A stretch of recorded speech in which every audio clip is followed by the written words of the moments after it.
श्री सद्गुरु महाराज जी की जय। श्री सद्गुरु महाराज जी की जय। आदरणीय सत्संग प्रेमी गुरुजनों, भक्तिमती माताओं एवं धर्मशिला बहनों, आप लोगों को सर्वविदित हो चुका है कि हमारे परलोकवासी कैलाश बाबू के कनिष्ठ सुपुत्र छोटे पुत्र विवेकानंद के विवाह संपन्न होने पर उन दोनों का दाम्पत्य जीवन सुखपूर्वक प्रेम पूर्वक दोनों का जीवन गुजरे, दोनों का दाम्पत्य जीवन उज्जवल हो, कल्याणकारी मंगलकारी हो, दोनों का भविष्य उज्जवल हो। इसी उद्देश्य से घर परिवार के सभी लोगों ने मिलजुल कर दोनों के दाम्पत्य जीवन के मंगल कामना के लिए यह संत मत सत्संग का आयोजन किए हैं। सत्संग अपने आप में ही इतना उत्तम है कि जिस किसी के नाम पे सत्संग हो जाए उसका जीवन धन्य हो जाता है। अभी सुन रहे थे हम लोग सत्संग की महिमा पर। अगर आप ध्यान से सत्संग सुन लीजिएगा तो मैं दावे के साथ कहता हूँ आपका मन इतना पवित्र हो जाएगा कि संसार की वस्तु आपको अच्छी नहीं लगेगी। मन में यही इच्छा होगी कि हम भी ईश्वर का भजन करके उस ज्ञान को प्राप्त करें जिस ज्ञान को पा लेने पर दुनिया में और कुछ पाने के लिए बाकी नहीं रहता है। गोस्वामी तुलसीदास जी महाराज रामचरितमानस में लिख रहे हैं, सोनी समोझहि जन मुदित मन, मज्जहि अति अनुराग, लहहि चारि फल अछत तनु, साधु समाजु प्रयाग। देखिए, संसार में दो प्रकार का तीर्थ बतलाया गया है। एक है जड़ तीर्थ और दूसरा है चेतन तीर्थ। जड़ तीर्थ किसको कहा गया? जो एक स्थान पर ही स्थिर रहता है, जो कहीं आता जाता नहीं है, एक स्थान पर स्थिर है, उसको जड़ तीर्थ कहा गया।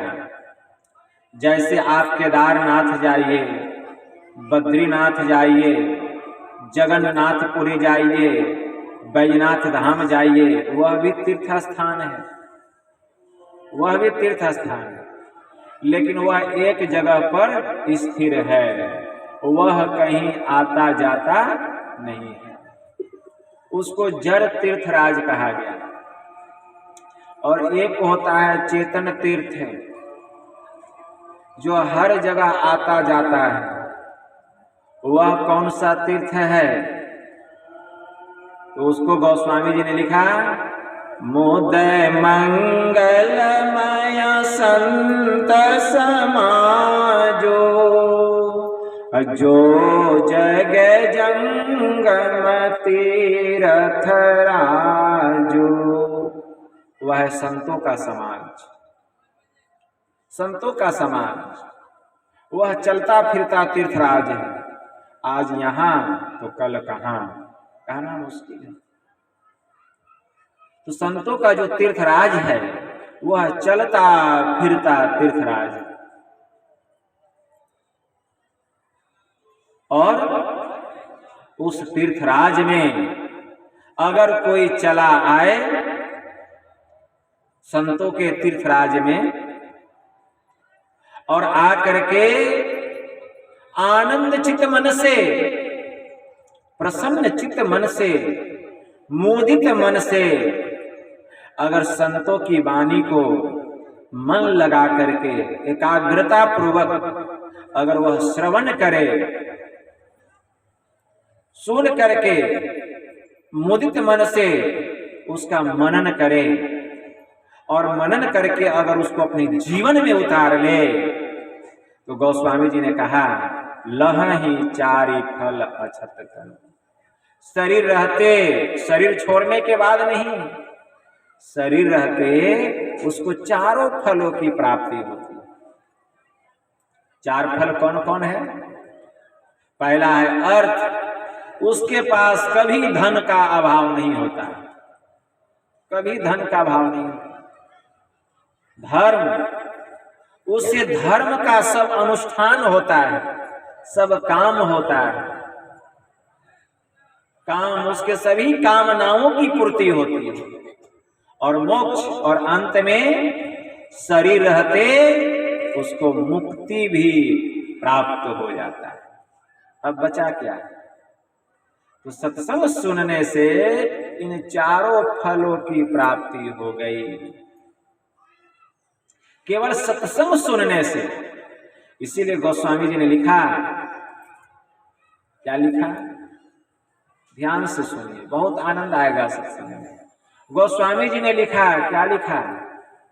सोनी आचरज करई जन कोई, असत्य संगति महिमा नहीं कोई। यह सुनकर कोई आश्चर्य मत कीजिए, क्योंकि सत्संग की महिमा छिपी हुई नहीं है। क्या छिपी हुई नहीं है? सत्संग कौन कौन सुनते थे? भगवान शिव जी सुनते थे, भगवान विष्णु जी सुनते थे, भगवान ब्रह्मा जी सुनते थे। क्या? सत्संग सुनते। उन लोगों को सत्संग से प्रेम था और इतना प्रेम था कि उन तीनों ने गुरु धारण किया। सत्संग सुनते सुनते गुरु धारण किया। ब्रह्मा जी के भी गुरु, भगवान विष्णु के भी गुरु और भगवान शिव के भी गुरु। ऐसा नहीं कि वे बिना गुरु के हैं। गुरुर ब्रह्मा, गुरुर विष्णु, गुरुर देवो महेश्वरः, गुरु साक्षात परम ब्रह्म, तस्मै श्री गुरुवे नमः। गुरु ही ब्रह्मा है, गुरु ही विष्णु है और गुरु ही शिव है। तीनों लोकों में गुरु से बढ़कर के कोई नहीं है, ठीक है ना? गुरु साक्षात पर ब्रह्म, गुरु साक्षात परमात्मा है। बहुत लोग कहते हैं गुरु तो मनुष्य ही न है। देखिए कितना छोटी बुद्धि है, गुरु को मनुष्य समझते हैं। गुरु मनुष्य होते हैं। गुरु ब्रह्म के साक्षात अवतार बतलाए हैं परमात्मा के। इतना ही नहीं, परमात्मा से भी विशेष दर्जा गुरु को दिया गया है। परमात्मा गुरु के रूप में भी अवतार लिए और भगवान के भी रूप में अवतार लिए। परमात्मा गुरु के भी रूप में अवतार लिए और भगवान के भी रूप में अवतार लिए। अब पूछिए कैसे? एक ईश्वर अवतार लिए ना, किस रूप में? भगवान राम के रूप में। परमात्मा अवतार लिए किस रूप में? राम के रूप में। तो क्या किया उन्होंने? रावण का वध कर दिया। कृष्ण भगवान कृष्ण के रूप में अवतार लिए, किसका वध कर दिया? कंस का और शिशुपाल का वध कर दिया। वराह के रूप में अवतार लिए, कौन? परमात्मा, हिरण्याक्ष का वध कर दिया। नरसिंह रूप में अवतार लिए, हिरण्यकश्यप का वध कर दिया। मतलब जब जब परमात्मा भगवान के रूप में अवतार लेते हैं तो दुष्टों का संहार करते हैं। क्या करते हैं? दुष्टों का संहार करते हैं। जब एक ईश्वर जब किसी भगवान के रूप में अवतार लेते हैं तो वे दुष्टों का संहार करते हैं। लेकिन वही परमात्मा जब संत के रूप में अवतार लेते हैं, जब सदगुरु के रूप में अवतार लेते हैं, तो वे दुष्टों का संहार नहीं करते हैं। क्या करते हैं? दुष्टों की दुष्टता का संहार करते हैं, पापियों के पाप का संहार करते हैं, और पापियों के पाप का संहार करके, दुष्टों की दुष्टता का संहार करके उसका सुधार करते हैं। और सुधार करके क्या करते हैं? अंत में उसका उद्धार कर देते हैं। ये काम कौन करते हैं? संत सदगुरु करते हैं। लेकिन भगवान के बारे में सुने हैं कि कभी किसी पापी का सुधार किए? सीधा संहार करते हैं। भगवान जब इस संसार में आते हैं किसी न किसी रूप में, तो पापियों का संहार करते हैं, उसका सुधार नहीं करते हैं। लेकिन जब संत इस संसार में आते हैं तो पापियों के पाप का संहार करके उसका सुधार करते हैं और अंत में उसका उद्धार कर देते हैं। जैसे परमात्मा संत के रूप में आए, देवर्षि नारद के रूप में आए, संत के रूप में क्या किया? रत्नाकर के पाप का संहार किया, उसका सुधार किया और सुधार करके उसका उद्धार कर दिया। रत्नाकर बन गया वाल्मीकि। अंगुली मार के पाप का संहार किया, फिर उसका सुधार किया, सुधार करके उसका उद्धार कर दिया। इसीलिए संत की तुलना भगवंत से भी श्रेष्ठ बतलाई गई है। जब जब होई धर्म की हानि, बारही असुर अधम अभिमानी, करही अनिति जाई नहीं वरनी, सीलई विप्र धेनु सुर धरणी, तब तब प्रभु धरी विविध शरीरा, हरही कृपा निधि सज्जन पीरा। रामचरितमानस में आया, भागवत में भगवान ने कहा, यदा यदा ही धर्मस्य ग्लानिर्भवति भारत, अभ्युत्थानं धर्मस्य तदात्मानं सृजाम्यहम्, परित्रणाय साधूनां विनाशाय च दुष्कृतां, धर्म संस्थापनार्थाय संभवामि युगे युगे। कि हे अर्जुन, जब जब इस धराधाम पर, जब जब इस भूतल पर, जब जब इस अवितल पर, जब जब इस वसुंधरा पर, जब जब इस भारत भूमि पर धर्म का पतन होता है, अधर्म का उत्थान होने लग जाता है। हे अर्जुन, जब जब पापी लोग, दुष्ट लोग में बढ़ोतरी होने लगता है, वे बढ़ जाते हैं और साधुओं को, सज्जनों को सताने लगते हैं, दुख देने लगते हैं, तब तब मैं किसी रूप में अवतार लेता हूं। अभ्युत्थानं धर्मस्यात्मानं सृजाम्यहम्, मैं धर्म की स्थापना के लिए पुनः किसी न किसी रूप में अवतार लेता हूं। भगवान ने कहा, और क्या करता हूं? परित्रणाय साधूनां, साधुओं की रक्षा करता हूं, सज्जनों की रक्षा करता हूं, विनाशाय च दुष्कृतां, और दुष्टों का सर्वनाश करता हूं, धर्म संस्थापनार्थाय संभवामि युगे युगे।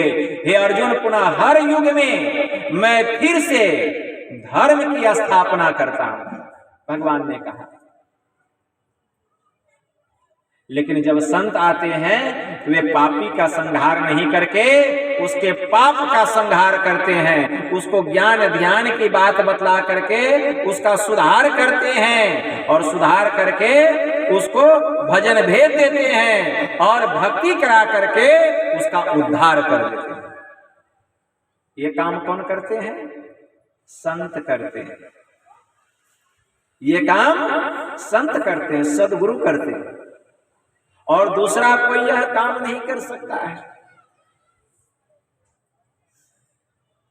इसलिए गोस्वामी तुलसीदास जी महाराज रामचरितमानस में लिखते हैं, हरि हर कथा विराजती बेनी, सुनत सकल मुद मंगल देवेनी। इस सत्संग में हरि और हर की कथा त्रिवेणी रूप में शोभा पाती है, जो सुनते ही आनंद और मंगल को देने वाली। बहुत लोग कहते हैं कि जो सत्संगी लोग होते हैं वे देवी देवता की पूजा नहीं करते।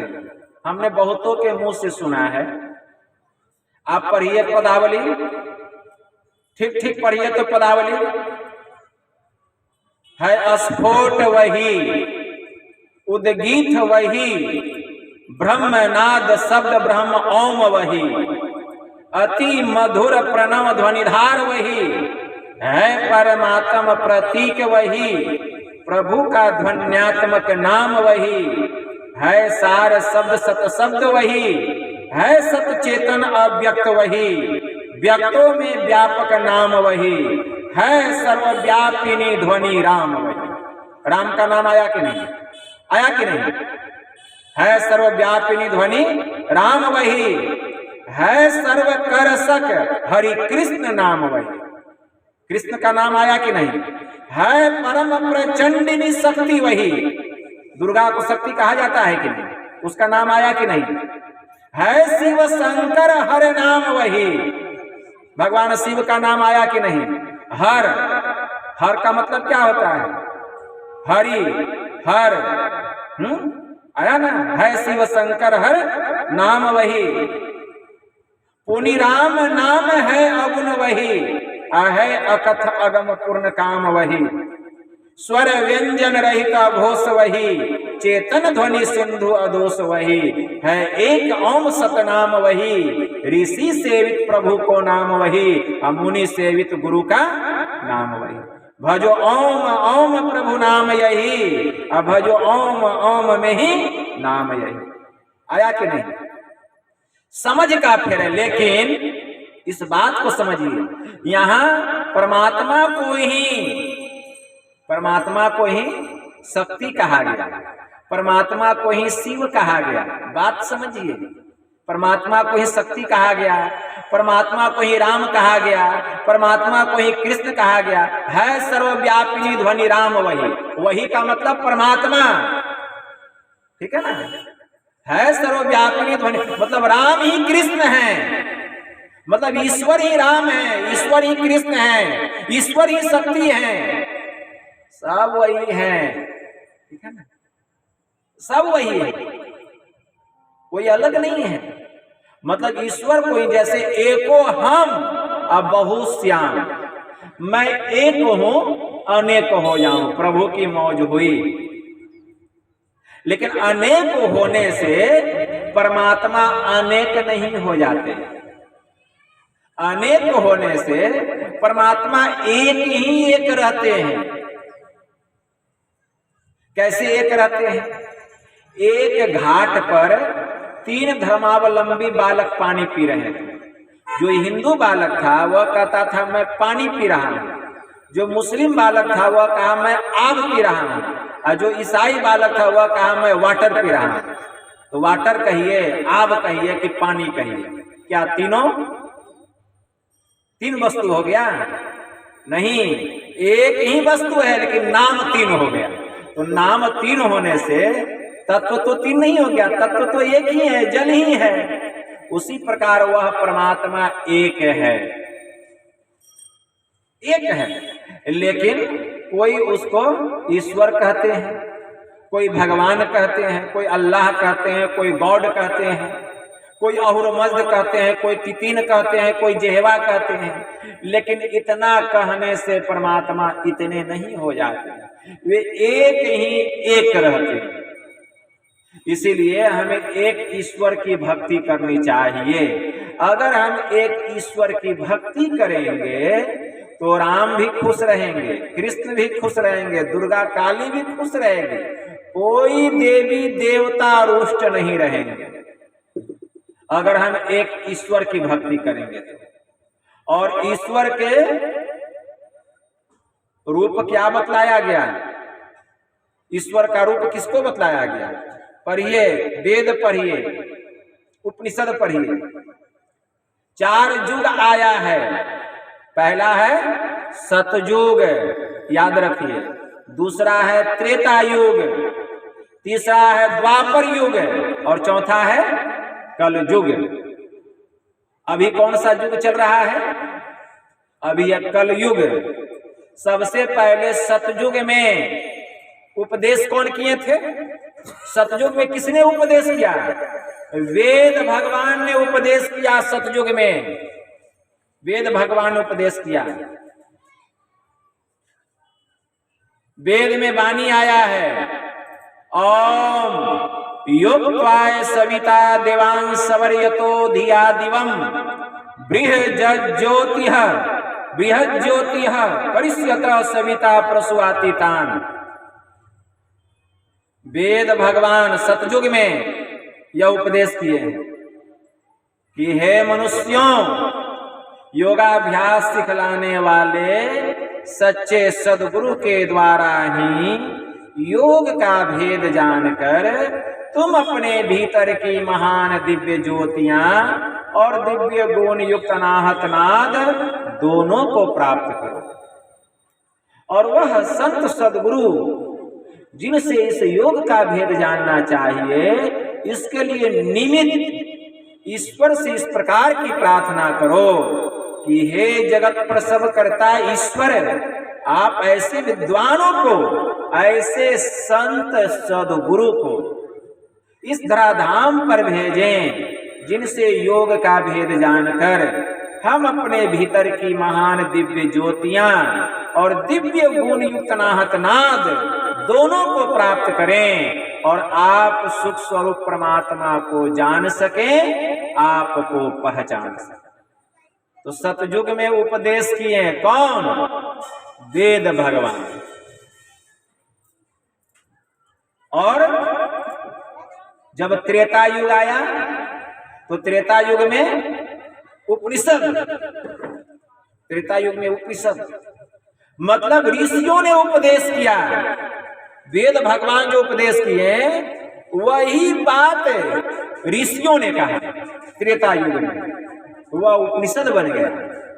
उपनिषद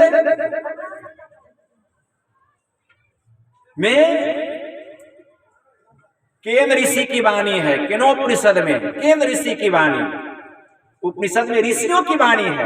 मतलब त्रेता युग में ऋषि मुनि हुए, बहुत सारे ऋषि मुनि हुए। उन्होंने जो उपदेश किया वह उपनिषद हो गया।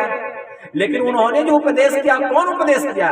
वेद का ही उपदेश किया। वेद भगवान जो उपदेश किए उसी का उपदेश किया। उपनिषद में एक मंत्र आया, केन ऋषि का उपदेश है केनोपनिषद में, इह चेदत सत्यम अस्ति न चेदी हा वेदिन महति विनिष्टिह भूतेषु भूतेषु विचित्र धीरा प्रत्यास्माद लोकाद मृता भवन्ति। केन ऋषि ने कहा, क्या कहा? अगर इस जन्म में ब्रह्म को जान लिया तब तो बहुत अच्छा है, अगर नहीं जान पाया तब तो बहुत भारी हानि है। विद्वान लोग सर्वत्र प्राणियों में उसको उपलब्ध करके, उस एक परमात्मा को, ब्रह्म को प्राप्त करके इस लोक से जाकर सदा के लिए अमर हो जाते हैं। कब उपदेश किया? ऋषियों ने त्रेता युग में। उपनिषद बन गया। ऋषियों ने उपदेश किया तो उनकी जो वाणी है वही उपनिषद में है। उसके बाद आइए द्वापर युग। द्वापर युग आया। जब द्वापर युग आया तो द्वापर युग में क्या बना? द्वापर युग में किनका उपदेश है? भगवान महायोगेश्वर श्री कृष्ण का। किसमें? भागवत गीता में। भागवत गीता में अर्थात 18 पुराण है, एक दो पुराण नहीं है, 18 पुराण। द्वापर में 18 पुराणों में 18 पुराणों की बात जो भगवंतों ने बताई, हमारे जो रूप में अवतार लिए, वो सब बात पुराणों में भरा पड़ा हुआ 18 पुराण। तो द्वापर युग में पुराणों की चर्चा होती थी, ठीक है ना। लोग पुराण सुनना बहुत पसंद करते थे। उसमें देखिए कितना पुराण है, एक दो पुराण नहीं है, 18 पुराण है। शिव पुराण है, विष्णु पुराण है, गरुड़ पुराण है, ठीक है ना। द्वापर युग में इन सब पुराणों में आप इन सब ज्ञान की बातों को प्राप्त कीजिएगा, इसकी रचना हुई। उसके बाद आइए कलयुग। कलयुग में कौन अवतार लिए? संत महापुरुष। तो संतों की वाणी की प्रधानता हुई। तो जो संतों की वाणी में है वही पुराण में है, जो पुराण में है वही उपनिषद में है, और जो उपनिषद में है वही वेद में है। वही बात वेद में बतलाई गई। लेकिन हम लोग संतों की वाणी को नहीं सुनेंगे, हम लोग पुराण के बारे में नहीं सुनेंगे, पुराणों में जो बात बतलाई गई है। हम लोग उपनिषद को नहीं जानेंगे, हम लोग वेद को नहीं जानेंगे। तब क्या करेंगे? देखा देखी भक्ति। जो जैसे कर रहा है हम भी वही करने लग गए। वह न तो संतों की वाणी में है, न पुराण में है, न उपनिषद में है, न वेद में है। देखा देखी भक्ति का कबहू न चरसी रंग, अब विपत्ति परे जो छारसी, जो के चूली भुजंग। देखा देखी भक्ति का रंग चढ़ने वाला नहीं है। जब विपत्ति का समय आता है ना, तो देखते हैं सांप केचुल छोड़ता है जब उसको विपत्ति आती है, तो ठीक है ना। उसी प्रकार जब हमारे ऊपर भी विपत्ति आती है तो देखा देखी हम भी भक्ति करते हैं। हमारे परमाराध्य ने कहा, थे अंध बने फिरते बाहिर, अंतर पथ भेद न थे जाहिर। हमें बोधि बुझाए सुझाए दिया, गुरु साहब बाबा देवी। क्या बंद कराए पलक पट को, कहे बाहर में तुम मत भटको। सीधे सन्मुख सुषमन बिंदु को, गहवाया बाबा देवी। सुषमन घर में ध्वनि धार बजे, चरिसेक सुरत सोधार भजे। अनहद उलझन यही युक्ति तजे, सत ध्वनि की युक्ति दई गुरु ने। गुरु की यह युक्ति बड़ी में ही, अब में ही प्रगट संसार नहीं। यही ढोल पिटाए सुनाए दिया, गुरु साहब बाबा देवी ने। असंतन मत भेद प्रचार किया, गुरु साहब बाबा देवी। संत चरण में जब पड़ा, ताही का लगा ठिकाना। और नहीं कहीं कुशल, सकल बैराट चबाना। जब तक संतों के शरण में नहीं जाएंगे, आपको सुख और शांति की प्राप्ति होने वाली नहीं है। भगवान कृष्ण को जाना पड़ा संतों के शरण में, भगवान राम को जाना पड़ा संतों के शरण में, भगवान शिव को जाना पड़ा संतों के शरण में। हम अगर सोचते हैं कि जब तक बिना संतों के शरण में गए, उनसे सद्युक्ति जान के बिना भक्ति किए हमें सुख मिल जाएगा, भगवान की प्राप्ति हो जाएगी, यह होने वाला नहीं। संतों के शरण में जाना पड़ेगा। जब संतों के शरण में जाएंगे तो संत क्या कहेंगे? मांस मछली भी खाते हो? कहेंगे हाँ बाबा खाते हैं। तो तुम्हारा शरीर तो अपवित्र हो गया है, क्योंकि अपवित्र जानवर का मांस तुम पवित्र शरीर में डालोगे तो यह शरीर अपवित्र होगा कि नहीं? अच्छा एक बात बताइए, बर्तन है पवित्र, और उसमें गोबर डाल दीजिए, पखाना डाल दीजिए, वह पवित्र होगा कि अपवित्र होगा? बतलाइए तो। अगर तांबा का बर्तन है, पीतल का बर्तन है, बढ़िया से मांज करके धो धा करके रखे हैं, उसमें आप डाल दीजिए क्या? शराब, मदिरा, उसमें डाल दीजिए खैनी, तंबाकू, भांग, उसमें डाल दीजिए मांस मछली, वह अपवित्र हुआ कि पवित्र हुआ? वह बर्तन अपवित्र हो जाए। अब उसमें गंगा जल रखना है, उसमें गंगा जल रखना तो रखेंगे? कहेंगे नहीं बाबा, यह बर्तन तो अपवित्र है, इसमें गंगा जल कैसे रखेंगे? अरे उसमें गंगा जल नहीं रखते हैं, एक तांबे का बर्तन है और उसमें मांस मछली रख दिए, मदिरा रख दिए, शराब रख दिए, तो कहते इसमें गंगा जल नहीं रखेंगे। भगवान को चढ़ाएंगे गंगा जल उससे? क्यों? वह बर्तन, वह पात्र अपवित्र हो गया। अरे यह शरीर रूपी पात्र को परमात्मा ने बनाया है। इस शरीर को किसने बनाया? परमात्मा ने बनाया है। और परमात्मा के बनाए हुए पाक शरीर में, साफ शरीर में, पवित्र शरीर में क्या डालते हैं? मांस, मछली, क्या है? यह श्मशान घाट है, कब्रिस्तान बना लिया। परमात्मा के बनाए हुए शरीर को अपवित्र कर रहे हैं और अपने बनाए हुए मंदिर को पवित्र कर रहे हैं। उसमें मांस नहीं खाते हैं, मछली नहीं खाते, उसको पवित्र कर रहे हैं। कैसी अज्ञानता है! परमात्मा ने इतना सुंदर शरीर बनाया, 3.5 हाथ का। भगवान शिव जी कह रहे हैं ब्रह्मा जी से, ध्यान से सुनिए, मैं अपनी बात नहीं बतला रहा हूं, मैं वेद पुराण उपनिषद की बात बता रहा हूं। बिंदुनाद महालिंगम शिव शक्ति निकेतनम देहम शिवाल्यम प्रोक्तम सिद्धिधम सर्वदेहिनाम। बिंदुनाद महालिंगम विष्णु लक्ष्मी निकेतनम देहम विष्णुवाल्यम प्रोक्तम असिद्धिधम सर्वदेहिनाम।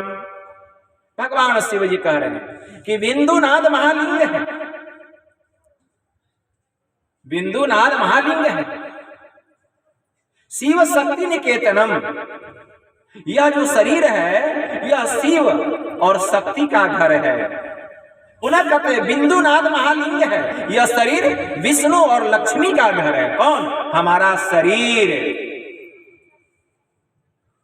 देहम शिवालयम प्रोक्तम सिद्धिधम सर्वदेहिनाम।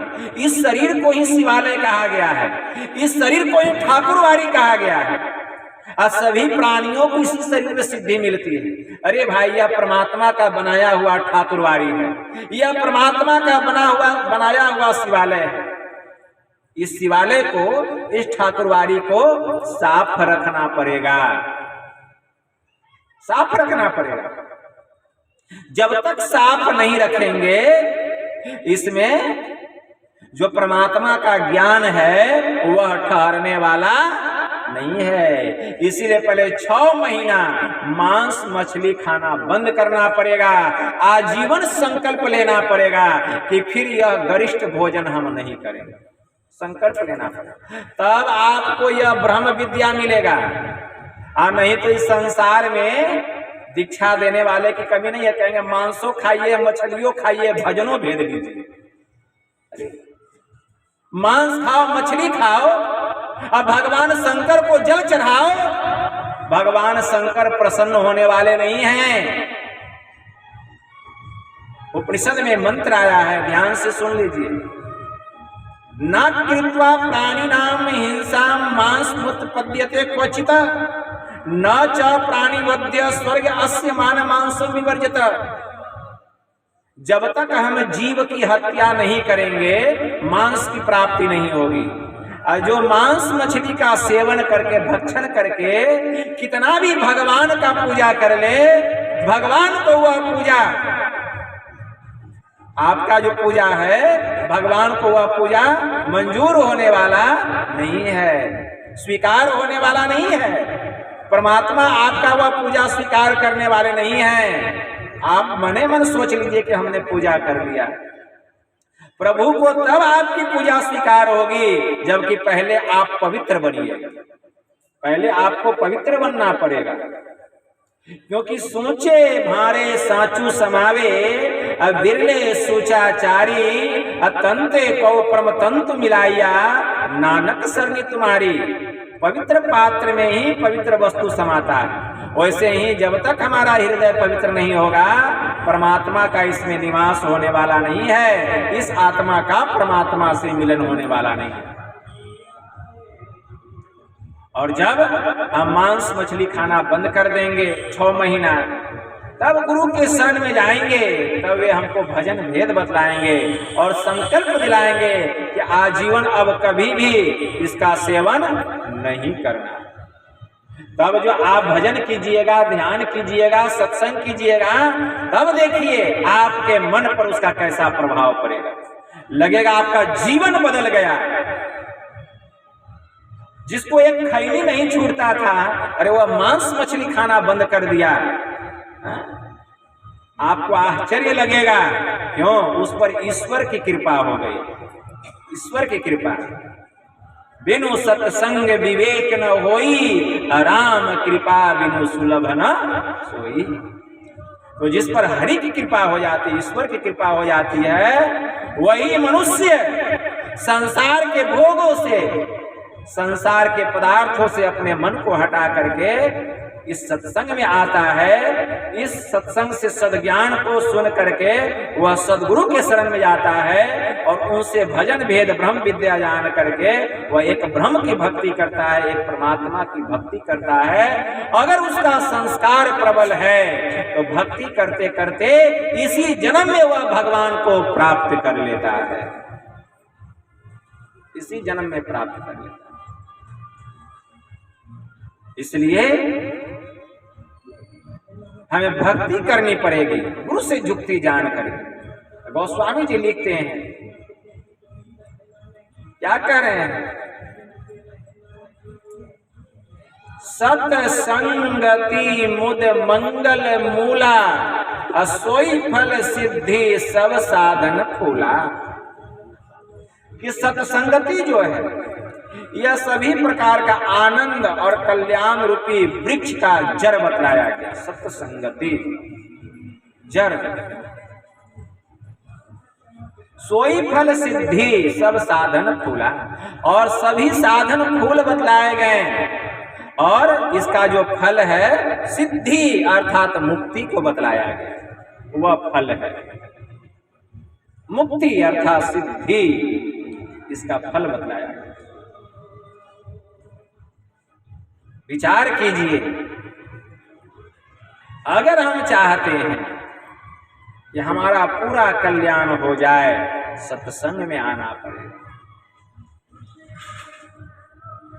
गोस्वामी जी लिखते हैं, बट विश्वास अचल निज धर्मा, तीरथ राज समाज सुकर्मा। अपने धर्म पर विश्वास की अचलता इस सत्संग में अक्षय वट वृक्ष है। और जितने भी सुकर्म है इस सत्संग का मेला है, मेला है। सत्संगति मुद मंगल मूला, बट विश्वास अचल निज धर्मा, तीर्थ राज समाज सुकर्मा। जितने भी सुंदर सुंदर कर्म हैं इसके मेले बतलाए गए, मेला बताया। सत्संग, सत्संग क्या है? यह अमृत है। जो अमृत देवता लोग पाने के लिए ललायित रहते हैं। वो सोचते हैं कि हमको यह अमृत मिले, लेकिन उसके नसीब में यह अमृत नहीं है। क्यों? एक संत हो गए रामावतार दत्त जी महाराज, उनकी वाणी में आया, संत वचन वह सुधा। सुधा का मतलब क्या होता है? अमृत। संत वचन वह सुधा, जिसके देव सदा भिखारी।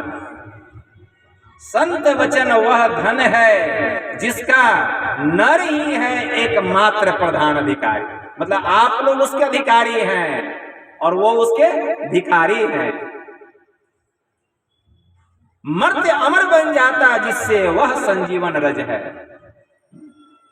यह ऐसा संजीवन रज है, ऐसी संजीवनी बूटी है, जो इसका पान कर ले वह पी करके अमर हो जाता है। अमृत का मतलब क्या हुआ? जो पी ले तो वह अमर बन जाए, वह संजीवन रज है। संतों का भाव वचन मंगल में निर्भय है। क्यों बैठा कर्तव्य मूढ़ नर, बन चिंता का वाहन। अरे इस तरह चिंता में क्यों बैठा हुआ है? क्यों बैठा मूढ़? चिंता का वाहन संतों के वर वरद वचन में कर संतत अवगाहन, दूर असत से कर सतपथ की ओर लगाने वाला, मृत्यु से हटा अमरता को पहुंचाने वाला, मृत्यु से हटा अमरता को पहुंचाने वाला। संतों का यह वचन जब सुनेंगे तो यह आपको मृत्यु से हटा लेगा, अमरता की ओर ले जाएगा। तम से परे ज्योति के जग में होता जो जगमग है, सची चन में उस परम धाम को संत वचन सूची मग है। अरे कौन बताए संतों की वाणी में कितना बल है, दासी सूत देवर्षि बन गया, जीवन हुआ सफल है। उसी संत के प्रवचन ने यह प्रभाव दिखलाया, दैत्य वंश में देवपम भक्त प्रहलाद प्रकट हुआया। अगणित बार संत वाणी ने निज प्रभाव प्रगटाया, मान उसे ही बालक ध्रुव ने हरि का ध्रुव पद पाया। बालक ध्रुव हरि के ध्रुव पद को प्राप्त कर लिया। एक लुटेरा था जिसने मन से मान संतों की वाणी, वाल्मीकि बन गया आदि कवि भुवन विदित विज्ञानी। हम लोग ध्रुव का नाम सुने हैं। ध्रुव की दो माता थी, राजा उतानपद की दो पत्नी थी। एक का नाम था सुनीति, वह बड़ी रानी थी, और दूसरी का नाम था सुरुचि, वह छोटी रानी थी। सुरुचि छोटी रानी थी। सुरुचि जो छोटी रानी थी, उनकी जो रुचि थी वह संसार की रुचि थी, मतलब संसार में वह रमन करने वाली थी। इसलिए राजा को अपने जाल में लपेट करके रखती थी। राजा उतानपद जो कहती राजा वही करता, उसका मनोरंजन करती थी। लेकिन जो बड़ी रानी थी सुनीति, उसकी नीति आध्यात्मिक थी, भगवत भजन की नीति थी। वह परमात्मा का ध्यान भजन करती थी, सत्संग करती थी। कौन? सुनीति। और जो सुरुचि थी वह संसार में उसकी रुचि थी। राजा उतानपाद जो थे सुरुचि से बहुत प्रेम करते थे। जानबे करते हैं राजा भोगी होता है, विलासी होता है, तो उनकी जो रुचि थी राजा की, सुरुचि में विशेष थी, उसको बहुत प्रेम करते थे। एक दिन की बात है, राजा उतानपाद अपने राज सिंहासन पर बैठे हुए, सुनीति का पुत्र का नाम था ध्रुव। वह ध्रुव आया और महाराज उतानपाद के गोद में जाकर के बैठ गया। छोटा सा 5 वर्ष का बालक था, अपने पिता के गोद में जाकर के बैठ गया। उधर से सुरुचि आई, देखती है कि हमारे सौत का पुत्र जो है वह महाराज के गोद में बैठा हुआ है। उसका बदन जलने लग गया।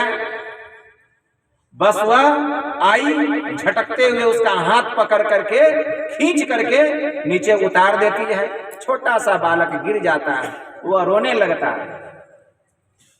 सुरुचि क्या कहती है कि अगर तुझे महाराज के गोद में बैठने का इतना ही शौक है तो जा, पहले मेरे गर्भ से पैदा होना, पेट से पैदा होना, तब इस गोद पर आकर के बैठना। जब तक मेरे पेट से तू पैदा नहीं लेगा, तुझे इस गोद में बैठने का अधिकार नहीं है। रोता हुआ बालक चला गया।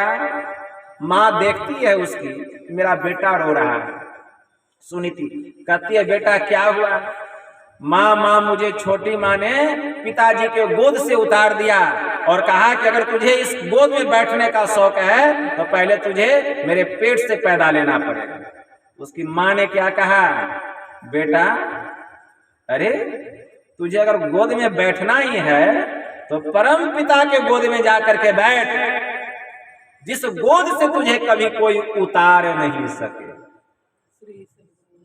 जिस गोद से कभी कोई तुझे उतार नहीं सके, उस परम पिता के गोद में, परमात्मा के गोद में जाके बैठ जा। बेटा, संसार के पिता के गोद में बैठेगा तो कोई ना कोई तुझे उतार ही देगा। इसलिए इस पिता का तो नाश हो जाएगा, इसकी मृत्यु हो जाएगी एक दिन। ये नासवान पिता है। नासवान पिता के गोद में बैठने से अच्छा है वह अविनाशी जो परम पिता परमात्मा उसकी गोद में जाके बैठ। इसलिए जाओ बेटा, ध्यान करके उस परमात्मा को प्रसन्न करो और उसके गोद में जा करके बैठो। बस चल दिया ध्रुव, 5 वर्ष का बालक है। जब जाने लगा तो रास्ते में नारद बाबा से भेंट हो गई। नारद बाबा कहते हैं, बेटा ध्रुव कहाँ जा रहे हो? तो मैं परमात्मा का भजन करके परमपिता परमात्मा को प्रसन्न करूंगा, उनको प्रकट करके उनके गोद में बैठूंगा, जिस गोद से मुझे कभी कोई उतार नहीं सके। छोटा सा बालक। देवर्षि नारद बाबा ने कहा, बेटा उस परमात्मा की भक्ति करने के लिए जुक्ति जानते हो, क्योंकि बिना जुक्ति का भक्ति नहीं होता है। जुक्ति से यदि भक्ति न किया तो भव से त्राण कहाँ हो। तो कहते हैं, बाबा आप ही हमको जुक्ति बतला दीजिए। देवर्षि नारद बाबा ध्रुव को भजन भेद बतला दिए। ध्रुव भजन भेद लेकर के देवर्षि नारद बाबा से एक बरगद के पेड़ के नीचे बैठ गया और वहीं पर भगवान के ध्यान में डूब गया। जब भगवान के ध्यान में डूब गया, बहुत ध्यान किया ध्रुव, तब भगवान विष्णु प्रकट हुए। और जब भगवान विष्णु प्रकट हुए तो भगवान विष्णु ने क्या कहा, ध्रुव आंखें खोलो, मैं तुम्हारी भक्ति से तप ध्यान से बड़ा प्रसन्न हूं, वरदान मांगो।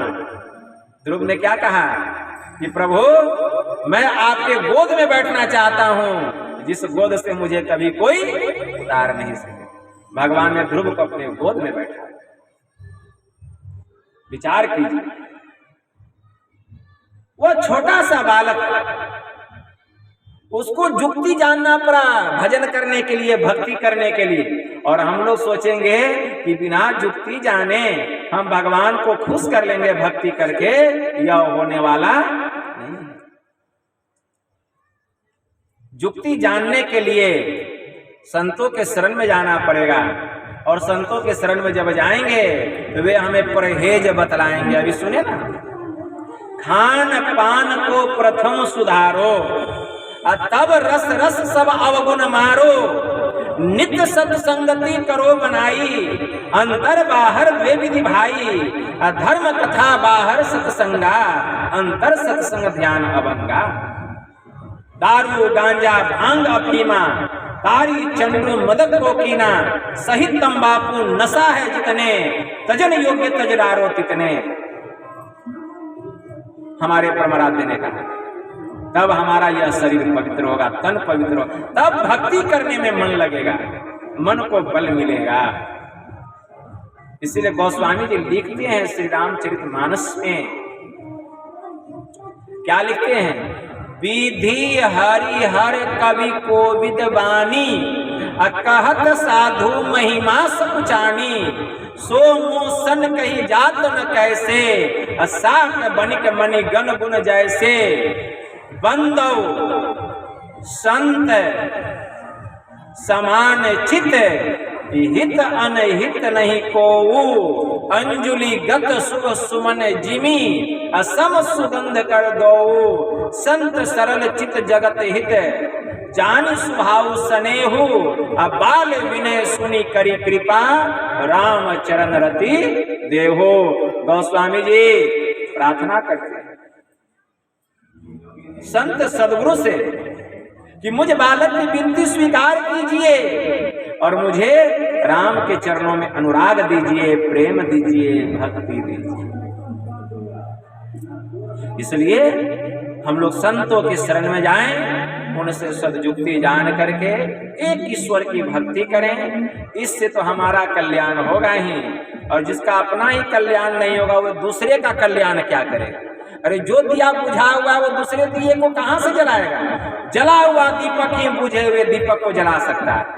उसी प्रकार जिसने अपना कल्याण कर लिया है, जो अपने अंतःकरण को प्रकाशित कर लिया है, वही किसी के अंतःकरण को प्रकाशित कर सकता है, वही किसी का कल्याण कर सकता है। इसलिए हम लोग ध्यान करें, सत्संग करें, सदाचार का पालन करते हुए एक ईश्वर की भक्ति करें, हमारा ब्रह्म कल्याण होगा। यही थोड़ा सा आप लोगों की सेवा में कहा। बोलिए प्रेम से श्री सद्गुरु महाराज जी की जय। अब माल्यार्पण होगा, कीजिए।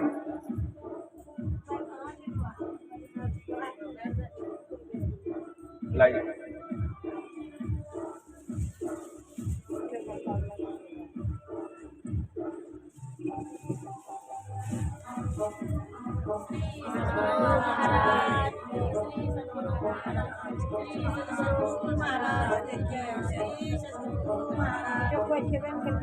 यही रख दिया, आपने रखी दिए चरण पर। हाँ, श्री सद्गुरु महाराज। चलो आरती करो आप।